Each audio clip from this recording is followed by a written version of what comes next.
నీకు 40 సంవత్సరాలే, నాకు 40 సంవత్సరాలే, కానీ నేనేంటి ఇలా అయిపోయాను? అరే నువ్వేనేంట్రా? ఎన్నాళ్ళకి కనిపించావరా నాకు? ఎవరండి తాతయ్య గారు మీరు? ఏంట్రా నన్ను పట్టుకుని తాతయ్య అంటున్నావు?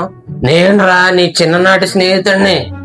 నువ్వు ఊరి నుంచి వచ్చేసాక నాకు ఇప్పుడే కనిపించావు. నువ్వు ఏం చేస్తున్నావురా? చిన్ననాటి ఫ్రెండా? ఎవరై ఉంటారు?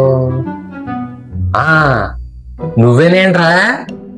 అయినా ఇలాగైపోయావేంట్రా నువ్వు 60 ఏళ్ళు ముసలిలాగా? నాకేమీ 60 సంవత్సరాలు కాదురా, నీకు నాకు 40 సంవత్సరాలే. నువ్వేమో ఇంకా 25 ఏళ్ళ కుర్రలా ఉన్నావు. నిన్ను చూడగానే నా మతి పోయింది. అదేం లేదురా, నేను చిన్న చిన్న విషయాలకి ఎక్కువగా రియాక్ట్ అవ్వను కదరా. దేనికి వెంటనే కోపం తెచ్చుకోను. ఎవడైనా ఏదన్నా అంటే దాని గురించి పొద్దున్న సాయంత్రం వరకు నేను ఆలోచించను. దేనికి రియాక్ట్ అవ్వాలో దానికి రియాక్ట్ అవుతాను, మిగతావన్నీ వదిలేస్తాను. ఇంక నువ్వంటావా? నీకు చిన్నప్పటి నుంచి టెన్షన్, కోపము, గొడవ పడే మనస్తత్వం, ఓవర్ థింకింగ్, ఇలా అన్ని విషయాలకి రియాక్ట్ అవుతూ ఈ రోజు ఇలాగైపోయావు నువ్వు.